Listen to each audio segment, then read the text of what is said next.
March 1945. A cold wind swept across the harbor. Gray clouds hung low over the water, turning the morning sky into a dull sheet of steel. The war in Europe was entering its final weeks, but for thousands of people caught in its path, peace still felt impossibly far away. On a crowded transport ship sat dozens of German women. They were exhausted, hungry, terrified. Many had not eaten a proper meal in days. Their clothing hung loosely from their bodies. Their faces were pale. Some stared silently at the deck beneath their feet. Others watched the shoreline with nervous eyes. No one knew exactly what would happen when they arrived. But almost all of them expected the worst. For years they had heard stories. Stories about enemies. Stories about revenge. Stories about what happened to prisoners after surrender. Now they were prisoners themselves. And every minute brought them closer to an uncertain future. The ship creaked as it moved through the cold water. Chains rattled somewhere below deck. The smell of salt mixed with damp wool and unwashed clothing. Nobody spoke very much. Fear had a way of silencing people. Some of the women clutched small bundles containing everything they still owned. A photograph. A letter. A worn scarf. Tiny pieces of a life that no longer existed. Behind them lay a Germany they barely recognized. Cities reduced to rubble. Railways destroyed. Families separated. Entire communities erased by years of war. Ahead of them stood American soldiers. The enemy. At least that was what they had always been told. Yet something strange was about to happen. Something none of them expected. As the transport approached the dock, nervous whispers spread among the prisoners. Would they be interrogated? Punished? Humiliated? No one knew. One young woman later remembered feeling certain that the moment she stepped onto the pier, her life would become even harder. She prepared herself for shouting. For insults. Perhaps even violence. Instead, what she saw made no sense. American soldiers stood waiting. But they weren't holding rifles at the ready. They weren't yelling. They weren't threatening anyone. They were carrying something else entirely. Metal containers. Boxes. And large steaming pots. At first, nobody understood what they were seeing. The women exchanged confused glances. Some assumed the food was meant for the soldiers. Others believed it was some kind of trick. After everything they had experienced, kindness seemed impossible. War had taught them not to expect kindness. The ship finally touched the dock. A loud metallic clang echoed through the harbor. The women rose slowly to their feet. Many struggled to stand. Weeks of uncertainty and hunger had drained their strength. One by one they began moving toward the gangway. The wind felt colder now. Their hearts pounded. Every step brought them closer to the Americans. Closer to whatever fate awaited them. And then came the moment no one had anticipated. An American soldier stepped forward. Not with a weapon. Not with a threat. But with food. Real food. Hot food. The smell drifted through the cold air. Rich. Warm. Unmistakable. For a brief moment nobody moved. The women simply stared. They had spent so long worrying about survival that they could hardly process what was happening. Food was one of the rarest things in their lives. Many had become accustomed to hunger. The constant ache in their stomachs. The weakness in their legs. The dizziness that arrived whenever they stood too quickly.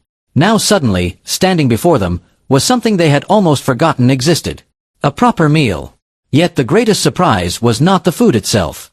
It was who was offering it. The enemy. The same enemy they had been taught to fear. The same enemy they believed would hate them. And as the first bowls were handed out, emotions that had been buried beneath months of hardship began rising to the surface. Some women looked away. Others stared at the ground. A few fought desperately to hold back tears. Because hunger was only part of the story. The war had taken far more than food. It had taken homes. Families. Certainty. Hope. Now, in one unexpected moment on a cold harbor dock, many found themselves confronting something even more difficult than hunger. Humanity. But to understand why this simple act carried such enormous emotional weight, we must go back. Back to the final months of the Second World War. Back to a collapsing Germany. Back to the long journey that brought these women to this moment. Because the Real story begins long before the food was served. To understand why a bowl of hot food could bring grown women to tears, we have to return to the final months of World War II. By late 1944, Germany was collapsing. The signs were everywhere. Factories struggled to operate. Rail lines were constantly under attack. Entire neighborhoods disappeared beneath Allied bombing raids. Food shortages grew worse with each passing month. For ordinary civilians, daily life became a battle for survival. Every morning began with uncertainty. Would there be bread today? Would the market still be open?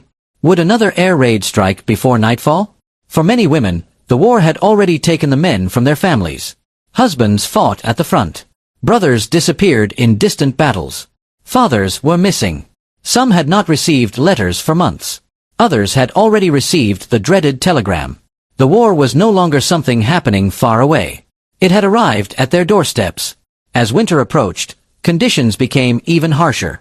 Cold winds swept through damaged buildings. Broken windows were covered with blankets and pieces of cardboard. Coal became difficult to find. Many families spent nights shivering beneath layers of clothing. The smell of smoke lingered constantly in the air. Not from fireplaces, but from destruction. Entire city blocks remained blackened from previous attacks. Everywhere people looked, there were reminders that Germany was losing the war. Yet many still clung to hope. Propaganda promised miracle weapons. Radio broadcasts predicted victories that never came. Rumors spread through streets and shelters. Some believed the war would somehow turn around. Others knew the truth but were afraid to say it aloud. Then the front lines moved closer. Much closer. The sound of distant artillery became part of daily life. At first it sounded like thunder. Then it grew louder. Day after day. Week after week. The war was coming. And everyone knew it. As Allied forces advanced across Europe, thousands of civilians found themselves caught in the chaos. Roads became crowded with refugees. Horse carts rolled through muddy fields. Families carried suitcases, blankets, and whatever possessions they could save. Children cried from exhaustion. Elderly people struggled to keep pace. Many traveled for days with almost no food. No one knew where safety could be found. The entire country seemed to be moving. Among those refugees were countless women. Some traveled alone. Others cared for young children. Many had not eaten a proper meal in days. The hunger was relentless. At first it felt like an empty stomach. Then it became weakness. Then dizziness. Eventually it became something worse. A constant companion. An ache that never disappeared. People learned to survive on almost anything they could find. Thin soups. Small pieces of bread. Potatoes when available. Meals became smaller and smaller. Sometimes there was nothing at all. One woman later recalled that conversations often revolved around food. Not politics. Not military news. Food. People spoke about meals they remembered from before the war. Fresh bread. Warm cakes. Roasted meat. Simple things that now felt impossibly distant. But hunger was only one hardship. Fear followed them everywhere. Nobody knew what would happen when Allied troops arrived. Years of propaganda had painted terrifying images of the enemy. Many civilians expected revenge. They expected punishment. They expected suffering. The uncertainty was almost unbearable. Then came surrender. Town after town fell under Allied control. German forces laid down their weapons. The Third Reich was crumbling. For many civilians, the end of fighting brought relief. But it also brought new questions. What would happen now? What would happen to those displaced by war? What would happen to prisoners? And what would happen to women who suddenly found themselves under the authority of the former enemy? These questions haunted thousands of people. Some women were gathered into temporary holding areas. Others were transported to processing centers. Conditions varied dramatically. But one problem remained nearly universal. Food was scarce. The final months of war had disrupted supply systems across Europe. Entire transportation networks had been destroyed. Millions of refugees needed assistance. Soldiers required supplies. Cities required rebuilding. Everyone was struggling. For women already weakened by months of hardship, every day felt like a test of endurance. Then came the journey. The transport that would eventually bring them face to face with American soldiers. The trip was uncomfortable and uncertain. Many passengers carried little more than the clothes on their backs. Their coats smelled of smoke, dampness, and long travel. Shoes were worn thin. Hands were cracked from cold weather. Faces revealed months of exhaustion. Nobody knew exactly where they were going. Some feared prison camps. Others feared interrogation. A few imagined something even worse. The atmosphere was heavy with anxiety. Conversations were quiet. Whispers replaced normal speech. People shared rumors. Nobody knew which stories were true. One woman remembered lying awake at night, unable to sleep. Not because of noise. Not because of cold. Because of fear. Fear of the unknown. Fear of what waited at the end of the journey. Yet something remarkable was about to happen. As the transport neared its destination, American military personnel prepared to receive the arrivals. The war was ending. Military leaders increasingly understood that Europe faced a humanitarian crisis unlike anything seen before. Millions were displaced. Many were hungry.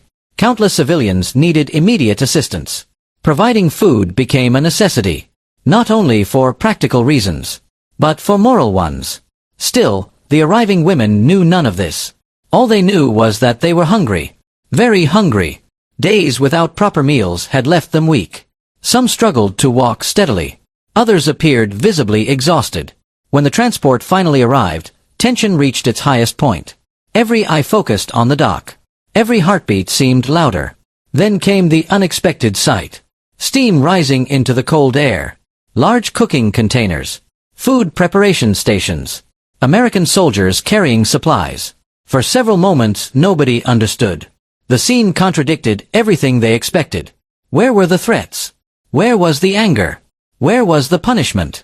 Instead, there was organization, order, and food. Real food. The smell spread quickly.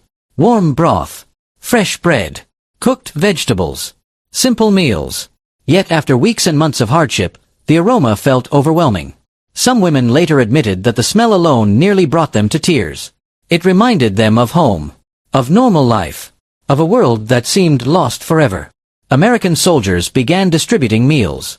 Carefully, methodically, the women stepped forward one by one. Many hesitated. Years of war had built invisible walls between enemies. Trust did not come easily. Some accepted their portions cautiously. Others stared at the food in disbelief. Then something extraordinary happened. A few women began crying. Not loudly. Not dramatically. Quiet tears. The kind that appear when emotional strength finally gives way. Months of fear. Months of uncertainty. Months of hunger. All released at once. Soon others were wiping away tears as well. For some, it was the first moment they truly believed the nightmare might be ending. Not because they had won. Not because they had lost. But because someone had treated them as human beings. The war had spent years dividing people into categories. Friend and enemy. Us and them. Yet standing on that dock, those categories suddenly seemed less important. A hungry person had been given food. Nothing more. Nothing less. And somehow that simple act carried enormous power. But the story did not end there. Because the meals served that day represented something larger. A glimpse of what Europe would eventually need if it hoped to recover from years of destruction. The rebuilding of trust. The rebuilding of communities. And perhaps most difficult of all, the rebuilding of humanity itself. The meal did not end the suffering. It did not rebuild destroyed cities. It did not bring back lost families. It did not erase the memories of war. But for many of the women standing on that cold dock, it marked something important. A beginning. For years, Europe had been consumed by hatred, fear, and destruction. Entire nations had been taught to see one another as enemies. Propaganda had created walls between ordinary people.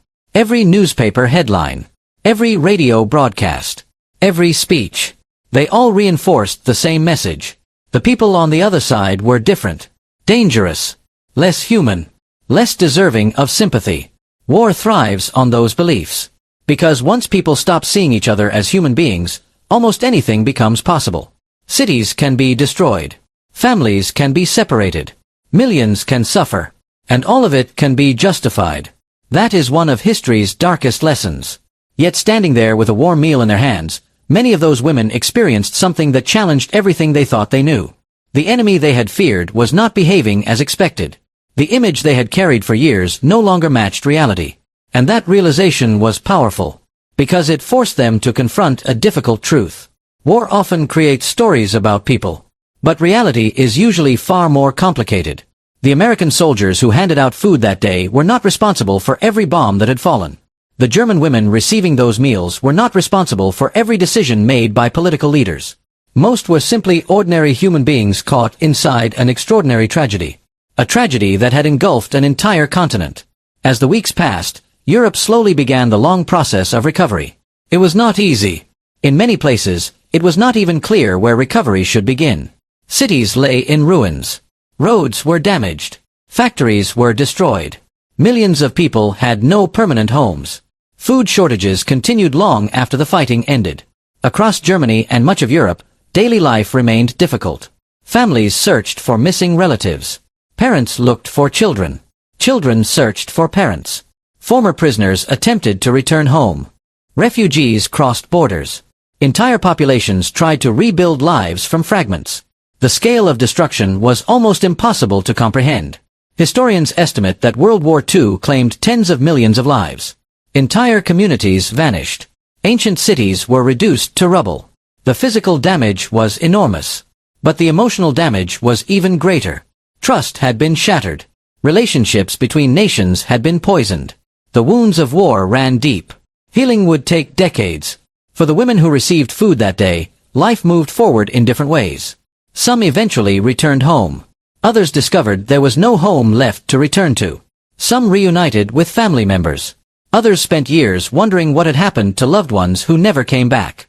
Many carried memories of the war for the rest of their lives. Not just memories of hunger.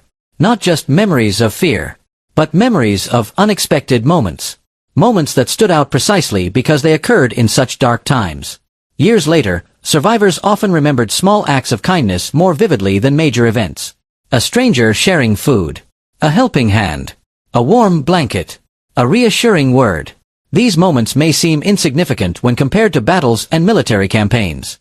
Yet for the people who experienced them, they were unforgettable. Because when everything else had been stripped away, those acts reminded them that humanity still existed. Even during war. Especially during war. Perhaps that is why stories like this continue to resonate today. Not because they are stories about victory. Not because they are stories about defeat. But because they are stories about people. History books often focus on generals, governments, strategies, maps, battles, But among those lessons is a reminder worth remembering. Even in humanity's darkest chapters, moments of compassion still exist. Moments that refuse to disappear. Moments that survive long after the guns fall silent. The meal served on that cold day was only one small event in a war filled with countless stories. Yet it captured something important. A glimpse of the world that people hoped to build after the fighting ended. A world where enemies could eventually become neighbors. Where survivors could rebuild. Where future generations might learn from the mistakes of the past. And where simple acts of humanity could help heal wounds that seemed impossible to repair. Today, decades later, the ruins have largely been rebuilt. The battlefields are quiet. The soldiers are gone.